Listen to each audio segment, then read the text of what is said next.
Okay तो भाई सब कुछ वापस आ चुका है। रोमन रेंज वापस आ चुका है, उसका टाइटल वापस आ चुका है, उसका ब्लड लाइन वापस आ चुका है और ब्लड लाइन वाला पूरा फुल ड्रामा वापस आ चुका है। आज के मंडे नाइट रॉ पर क्या हुआ आप सच में सुनकर शॉक हो जाने वाला। तो भाई मैं आपको एक एक लाइन बताने वाला हूं क्या हुआ आज के मंडे नाइट रॉ पर। उससे पहले सारे लोग चैनल को सब्सक्राइब कर दीजिए। सबसे पहले भाई मंडे नाइट रॉ का शुरुआत ओआ फैमी करते हैं। ओआ फैमी सिर्फ एक लाइन बोलकर चले जाते हैं कि अब फाइनली अब उनका यार्ड आ चुका, उनका अब ऑरा वापस आ चुका है। ओआ फैमी का भाई सिर्फ एक लाइन यहाँ पर बोलना था। उसके बाद भाई ओआ फैमी मंडे नाइट रॉ से चले जाते हैं। देन इसके बाद भाई आगे शो पर रिया रिप्ले योशिकाई का टैग टीम मैच होता आस्का और कायरी सेन के अगेंस्ट। अब बेसिकली भाई मैच बड़ा कमाल का था, पर ऑब्वियस बात है रिया रिप्ले योशिकाई इस मैच के अंदर विन कर जाती है और आस्का और कायरी सेन को मैच के अंदर हराकर उनको भगा देती है। फिर रिया रिप्ले भाई रिंग के अंदर चीयर वगैरह करती, दोनों गला वगैरह मिलते। आपको पता है भाई दोनों गर्लफ्रेंड बॉयफ्रेंड है। बाकी देन इसके बाद आगे शो पर अल ग्रांडे मेरे कानों देखने को मिलते हैं, जो कि कौन लैंग्वेज में भाषण देते हैं भाई मुझे खुद नहीं पता चलता। मुद्दे की बात है कि भाई बैक स्टेज हमें पेंटा देखने को मिलता है और पेंटा और जे वॉन के बीच में हमें तूतू मैमे देखने को मिलता है, पर तभी भाई हमें ईथन पेज देखने को मिलते हैं। ईथन पेज भैया एनएक्सटी से मेन रोस्टर के ऊपर आ चुका और उनका तूतू मैमे भाई जे वॉन के साथ देखने को मिलता है। बाकी फिर देन इसके बाद आगे शो पर हमें सीएम पंक देखने को मिलता है। सीएम पंक बोलते भैया आज भी टाइगर जिंदा है, टाइगर कोई ब्रेक नहीं लेने वाला। सीएम पंक इस बात को बोलते कि मैं कोई ब्रेक नहीं लेने वाला, आज भी जिंदा हूं, कोई बात नहीं, मैं रोमन रेंज से टाइटल हार गया कोई बात नहीं, पर वैसे ही मैं मेहनत करते रहूंगा, नंबर 1 कंटेंडर जब भी मैच मिलेगा मैं फाइट करके फिर से मैं चैंपियन बन जाऊंगा। फिर उसके बाद कोडी रोड्स भी वहां पर आते हैं। कोडी रोड्स कहते कि भैया मैं टाइटल तो रिटेन कर गया पर मैं थोड़ा सा हारा जैसा फील कर रहा हूं। सीएम पंक बोलते कि देख भैया तू हारा जैसा तो बिल्कुल नहीं फील कर रहा, तुम एक वॉरियर है, तुम एक रैंडी ऑर्टन जैसे ग्रेट लेजेंड को तू हराया है। साथ ही साथ सीएम पंक कहते कि इस दुनिया में कुछ भी हो सकता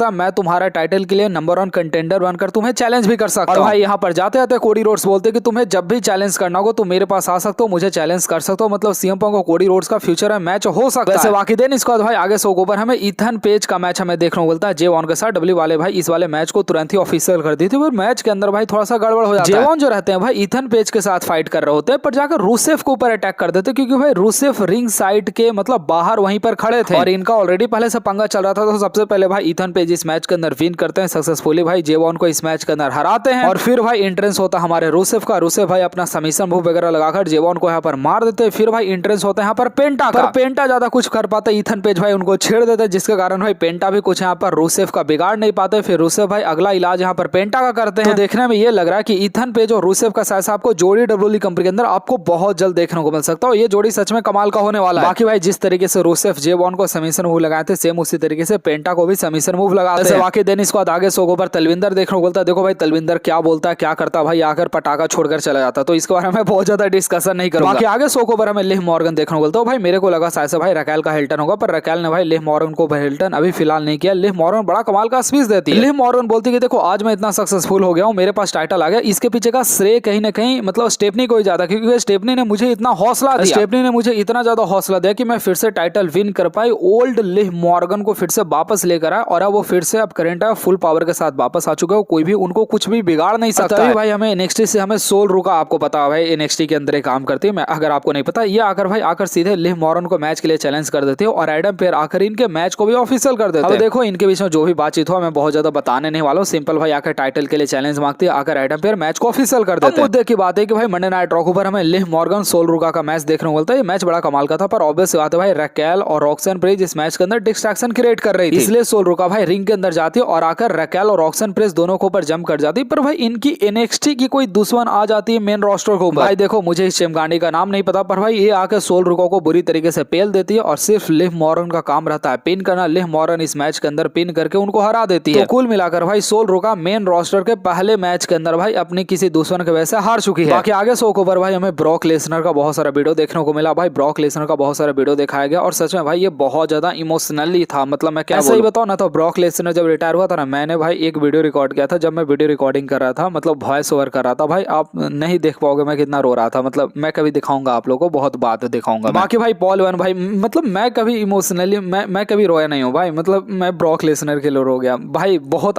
कल हालत खराब। वैसे पॉल वन आते हैं भाई, पॉल वन सबसे पहले ब्रॉक लेसनर को एडमायर करते हैं कि ब्रॉक लेसनर भले डब्ल्यूडब्ल्यूई कंपनी से जा चुका पर ब्रॉक लेसनर हमारे बीच हमेशा रहने वाला, ब्रॉक लेसनर को कोई भी उसका ऑरा कोई भी मतलब खत्म नहीं करेगा। साथ ही साथ भाई पॉल वन आप रखते कि देखो भाई अब मैं न्यू एरा की तरफ बढ़ रहा हूँ और हमारे 2 चेले चपाटे हैं लोगन पॉल और ऑस्टिन थ्योरी, सबसे पहले भाई मैं इनको एक हीरो बनाऊंगा और ऑलरेडी इनके पास करंट में टैग टीम टाइटल है। उसके बाद भाई यहाँ पर ब्रॉन ब्रेकर को यहाँ पर एडमायर किया जाता है, ब्रॉन ब्रेकर को बुलाया जाता है, फिर ब्रॉन ब्रेकर का यहाँ पर प्रोमो कट होता है। मैं सही बताऊं ना भाई, तो ब्रॉन ब्रेकर भाई इस टीम के लीडर है, पर ब्रॉन ब्रेकर थोड़ा सा छोटे लगते हैं तो थोड़ा सा अजीब लगता है भाई, उनसे बड़ा तो यार पॉल वन है तो थोड़ा सा अजीब लगता है मुझे बेसिकली। वैसे ब्रॉन ब्रेकर यहाँ पर आकर कहते हैं कि मैंने सेथ रॉलिंस को धोखा दिया था। आज के 1 साल पहले मैंने सेथ रॉलिंस की टीम को छोड़ा था, मैं खुद लीडर बन गया था क्योंकि सेथ रॉलिंस एक कमजोर लीडर। साथ ही साथ ब्रॉन ब्रेकर बताते कि मेरा रेसलमेनिया का सबसे फेवरेट मोमेंट वो था जब सेथ रॉलिंस तड़प रहा था, जब सेथ रॉलिंस मैच को हारा था। साथ ही साथ भाई ब्रॉन ब्रेकर सेथ रॉलिंस को धमकी देते हैं। ब्रॉन ब्रेकर बोलते कि देख सेथ रॉलिंस, आज के बाद तू जहां भी दिखेगा बैक स्टेज मैं तुम्हें मारूंगा, मैं तुम्हें हर एपिसोड को ऊपर मारूंगा, मैं तुम्हें हर रोज मारूंगा। और जैसे ये सारा बात होता है भाई सामने सेथ रॉलिंस का म्यूजिक हिट होता है और सेथ रॉलिंस आकर अटैक कर देते हैं पूरे विजन टीम के ऊपर। ऑब्वियस सी बात है भाई सेथ रॉलिंस यहाँ पर अकेले थे तो भाई ऑस्टिन थ्योरी और मतलब लोगन पॉल मिलकर उनको मारना शुरू कर देते। तभी भाई स्ट्रीट प्रॉफिट वहां पर आ जाते हैं। मुझे ये नहीं समझ में आ रहा, सेथ रॉलिंस भाई 50 मिस्ट्री मैन को लेकर घूमते थे, आज उनको लौंडे का कमी हो गया। भाई स्ट्रीट प्रॉफिट जैसा गधा को लेकर आ रहा है, मतलब वो तो अपने आप आए थे। बाकी भाई स्ट्रीट प्रॉफिट भाई लोगन पॉल ऑस्टिन थ्योरी को लेकर बैक स्टेज मारते मारते चल जाते हैं और ब्रॉन ब्रेकर सोचते हैं स्पीयर लगाने को सेथ रॉलिंस के ऊपर, पर सेथ रॉलिंस सुपर किक लगा देते हैं। तो भैया कुल मिलाकर बात है आज सेथ रॉलिंस ने भाई पेल दिया ब्रॉन ब्रेकर को। किसी तरीके से सेथ रॉलिंस अपना जान बचाकर वहां पर भागे, पर क्या हर बार ऐसा हो सकता है? बाकी देन इसके बाद भाई आगे शो के ऊपर हमें फिन वेलर का मैच हमें जेडी मैकडोना के साथ देखने को मिलता है। डब्ल्यू वाले इस वाले मैच को ऑफिशियल कर दी, तो ये मैच बड़ा कमाल का था। बेसिकली इस मैच के अंदर भाई फिन वेलर के मुंह से ब्लड भी आ जाता है। किसी तरीके से भाई फिन वेलर भाई पूरे मैच को कंटिन्यू करते हैं और इस मैच के अंदर सक्सेसफुली जेडी मैकडोना को हरा देते हैं, पर पीछे से आकर डॉमडॉम भाई बुरी तरीके से फिन वेलर को ऊपर अटैक कर देते हैं। डॉमडॉम ने तो भाई फिन वेलर को ऊपर अटैक कर दिया, पर फिन वेलर भाई किसी भी तरीके से डॉमडॉम को भी वहां पर मार के भगा देते हैं। कुल तरीके से फिन वेलर का थोड़ा सा जीत हो जाता है। वैसे वाकई हमें आगे शो के ऊपर हमें गुंथर देखने को बोलते हैं। गुंथर भाई यहाँ पर फुल जोश में थे। गुंथर से पूछा जाता अब आपका नेक्स्ट प्लान क्या होने वाला? गुंथर बोलते हैं भैया अब तो मुझे चैंपियन बनना है, क्योंकि भाई मुझे जिसको हराना था मैंने उसको फाइनली हरा दिया, अब तो भाई मुझे चैंपियन बनना, मैंने सेथ रॉलिंस को हराया। तभी भाई सामने से एले नाइट आते हैं। एले नाइट कहते हैं भैया मैं भी उस लाइन में खड़ा हूं। कुल मिलाकर बात है तो भाई एले नाइट बेइज्जती करके चले जाते हैं गुंथर का। एले नाइट कहता है अगर तुम्हें भिड़ना तो पहले मेरे से भिड़ना होगा। बाकी देन इसको शो के बैक स्टेज हमें रिया रिप्ले देखने को मिलता है। रिया रिप्ले भाई यहाँ पर योशिकाई से बोलती है कि भैया योशिकाई नाम है ना इसका, हाँ योशिकाई नाम है। योशिकाई से बोलती है कि मुझे मंडे नाइट रॉ ऊपर जाना क्योंकि मैं अब करंट में स्मैकडाउन के चैंपियन बन चुकी। तो यहाँ पर योशिकाई कहती है चलो ठीक है हम लोग दोनों अब अलग हो जाते हैं। जब रिया रिप्ले जा रही तो पीछे से लिव मॉर्गन बोलती है कि हमारा मुलाकात जल्दी होगा। तो मतलब आप लोग समझ सकते हो लिव मॉर्गन और रिया रिप्ले का भी कुछ ना कुछ चल सकता है फ्यूचर। बाकी भाई शो का मेन इवेंट होता है वही अगेन और भाई रोमन रेंज अकेले कार से यहाँ पर उतरा, बस वहाँ पर पॉल नहीं रहते हैं। रोमन रेंज भाई बैक से जाकर उसो से मिलता है। उसो से कहते भैया तुम मेरे भाई हो चलो तुम भी चलो। और भाई ये इतना अच्छा वाइब दे रहा था जिस तरीके से रोमन रेंज भाई पहले ब्लड लाइन के साथ एंट्रेंस करते थे टाइटल लेकर, फिर से वही वाइब आया। रोमन रेंज सबको कहते हैं एक्नॉलेज भी करने के लिए। रोमन रेंज भाई यहाँ पर उसोस को बोलते कि देख भाई उसोस तुम लोग मेरा भाई हो, तुम लोग हमेशा मेरा साथ दियो, हम लोग फिर से भाई एक साथ होने वाले हैं, क्योंकि अगर हम लोग खुला पंजा रखेंगे तो हम लोग कमजोर रहेंगे। तुम्हें आज के टाइम पर कोई अल्लू जल्लू आकर पेल का चला जा रहा तो हम लोग दोनों मतलब हम लोग पूरा टीम एक साथ रहेंगे, क्या तुम हमारे साथ होने के लिए तैयार हो? उसोस कहते हैं चलो ठीक है भाई मैं तुम्हारे साथ होने के लिए तैयार। रोमन रेंज का भाई ब्लड लाइन यहाँ पर बन जाता। उसके बाद भाई रोमन रेंज सबसे गले वगैरह मिलते हैं, एक्नॉलेज मी वाला भाई पूरा साइन बना रहा होता है। पर तभी हमें जेकब फाटू देखने को मिलते हैं। जेकब फाटू आते हैं रोमन रेंज के सामने खड़े होते हैं। रोमन रेंज कहते हैं भैया तुम्हें क्या चाहिए हमसे बोलो जल्दी। रोमन रेंज कहते हैं कि भाई मुझे पता है तुम ऐसे मेरे टाइटल के लिए आए, पर जेकब फाटू कहते हैं मैं तुम्हारे टाइटल के लिए नहीं हूं, मैं सिर्फ तुम्हारे टाइटल के लिए नहीं हूं, मैं तुमसे सब कुछ छीनना चाहता हूं। मैं तुमसे तुम्हारा फैमिली छीनना चाहता हूं, मैं उला फला माला छीनना चाहता हूं, मैं तुम्हारा लग्जरी लाइफ छीनना चाहता हूं, मैं तुम्हारा प्राइवेट जेट छीनना चाहता हूं, मतलब मैं तुम्हारा सब कुछ छीनना चाहता हूं। रोमन रेंज कहते हैं कोई बात नहीं बउआ, हमेशा ऐसा होता है, इंसान मतलब चका जॉन में ऐसा खो जाता है, कोई बात नहीं।